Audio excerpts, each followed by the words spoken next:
An owner with carb conversion has asked for a video documenting what I've done to the wiring in my engine compartment.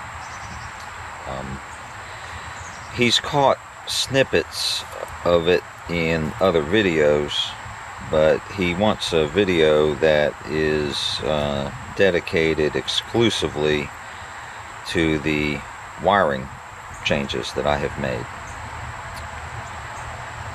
And needless to say, this obviously applies only to carb converters. The K-jetters need all the wires that are in the engine compartment, and the EFI guys, they'll remove all the K-jet wires and then replace them with EFI wires.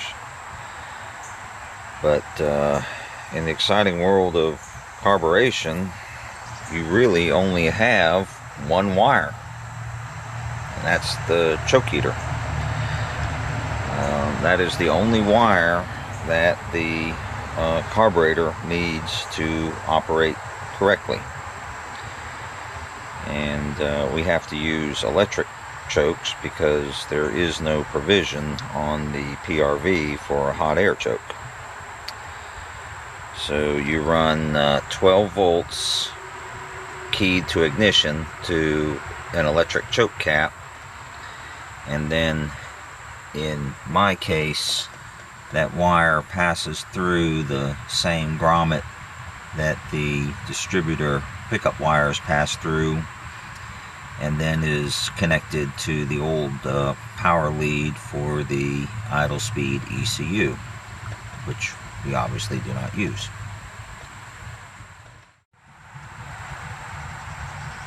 I believe what he is most concerned about are the bulkhead connectors, and removing from the bulkhead connectors wires that he no longer needs. This is what my bulkhead connectors look like.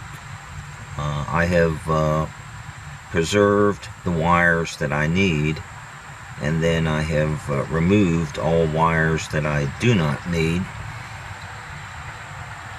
And I'll splice in a diagram that Dave Delman worked up about a decade ago that shows the wire positions in the bulkhead connectors, and then also a legend that shows the wires that I preserved as you see them here.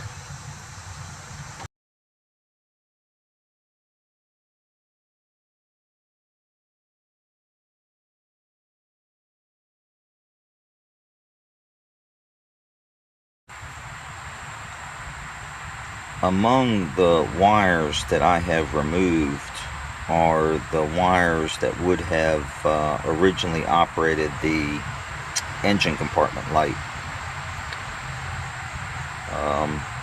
I don't use an engine compartment light, so I've removed all the wires associated with it.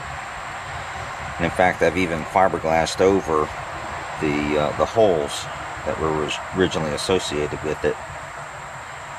But when you're looking at my particular wiring legend, note that if you are still running an engine compartment light, you will need those wires that I do not have, and you don't want to remove them if you're still going to run an engine compartment light.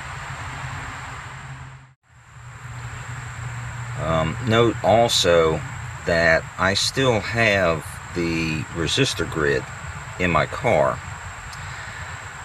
I don't use it.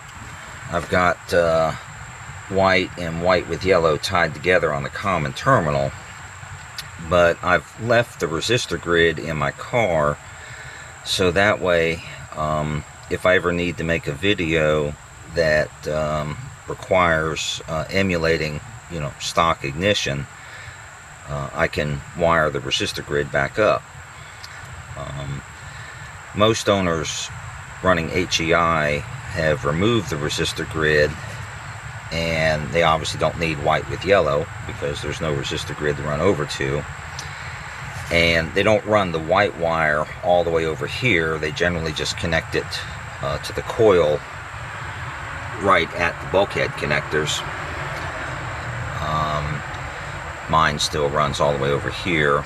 And the last thing is, this is a fuse link. The ignition circuit is not fused from the factory, and it just seems really dangerous to me to have the ignition coil mounted to a grounded bracket.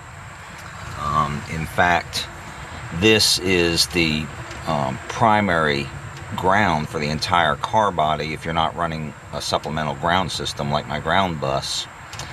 So the ignition coil is in a very grounded bracket, an extremely grounded bracket, and it just seems kind of ludicrous to me not to have some sort of circuit protection on the in this case here, white with yellow, because I'm running from here, but otherwise it would be just a plain white wire running directly to the positive terminal.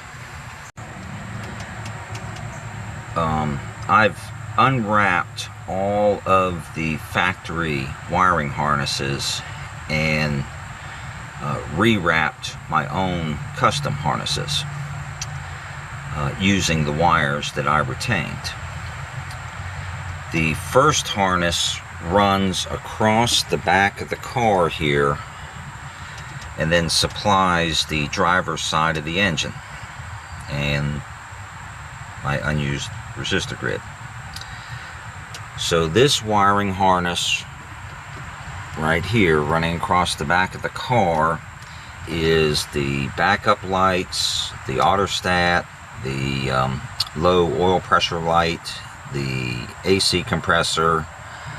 That green wire there is going down to the coolant temp sending unit, and then the two ignition wires to the resistor grid.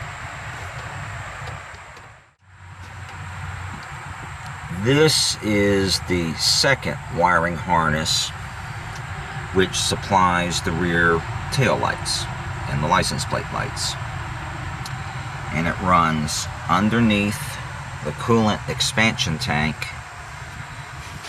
and then I made little hangers for it to keep it all nice and tucked up, and then it runs into the rear closing plate, and then it supplies the backup lights and the brake lights and tail lights and turn signals and rear side markers and the license plate illumination.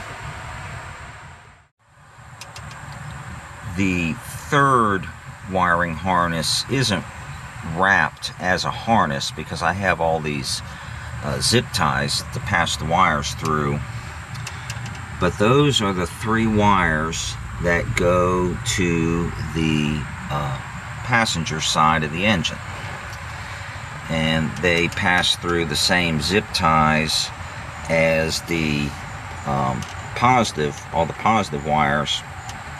And then one of those wires is the trigger wire for the starter motor. One of those wires is the field excitation wire for the alternator. And then the third wire is the oil pressure gauge sending unit.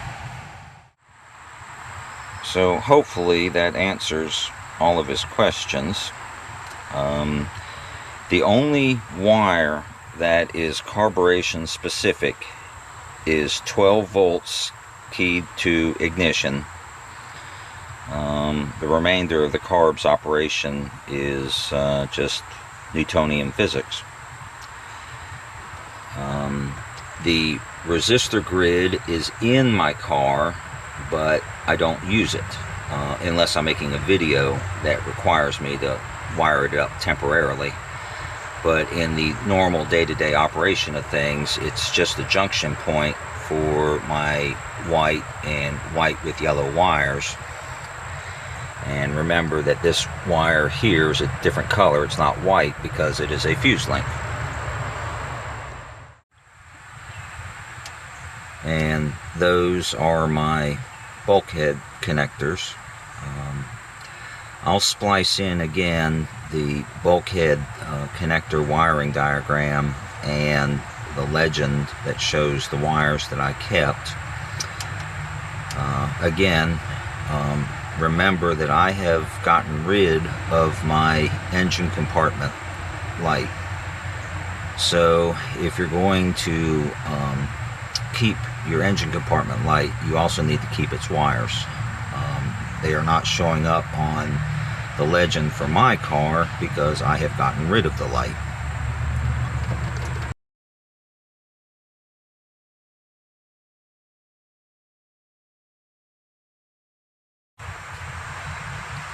Let me say one last thing about this white with red wire here.